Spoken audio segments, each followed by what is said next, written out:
ವಿದೇಶದಲ್ಲಿ ಉದ್ಯೋಗ ಮಾಡಲು ವೀಸಾ ಕೊಡಿಸುವುದಾಗಿ ಹಲವಾರು ಮಂದಿಯನ್ನು ನಂಬಿಸಿ ಅವರಿಂದ ಹಣವನ್ನು ಪಡೆದುಕೊಂಡು ಬಳಿಕ ಉದ್ಯೋಗ ಕೊಡಿಸದೆ ವಂಚಿಸಿದ್ದ ಆರೋಪದಲ್ಲಿ ಇಬ್ಬರನ್ನ ಕಾವೂರು ಪೊಲೀಸರು ಬಂಧಿಸಿದ್ದಾರೆ. ಬಂಧಿತರನ್ನ ಬೆಂಗಳೂರಿನ ಆನೇಕಲ್ ತಾಲೂಕಿನ 34 ವರ್ಷ ಪ್ರಾಯದ ಪ್ರಕೃತಿ ಯು ಮತ್ತು ಕುಂದಾಪುರ ತಾಲೂಕಿನ ಗಂಗೊಳ್ಳಿಯ 42 ವರ್ಷ ಪ್ರಾಯದ ಆಲ್ಡನ್ ರೆಬೋರೋ ಎಂದು ಗುರುತಿಸಲಾಗಿದೆ.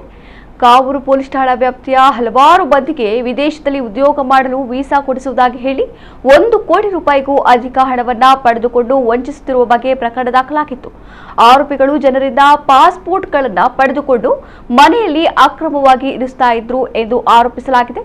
ಅದರಂತೆ ಕಾರ್ಯಾಚರಣೆ ನಡೆಸಿದ ಪೊಲೀಸರು ಆರೋಪಿಗಳಿಂದ 24 ಪಾಸ್ಪೋರ್ಟ್ಗಳನ್ನು 4,30,000 ರೂಪಾಯಿ ಮೌಲ್ಯದ 43 ಗ್ರಾಂ ಬಂಗಾರ ಮತ್ತು 2 ಮೊಬೈಲ್ಗಳನ್ನು ಬೆಂಗಳೂರಿನಲ್ಲಿ ಸ್ವಾಧೀನಪಡಿಸಿಕೊಂಡು ಆರೋಪಿಗಳನ್ನು ನ್ಯಾಯಾಲಯಕ್ಕೆ ಹಾಜರುಪಡಿಸಿದ್ದಾರೆ.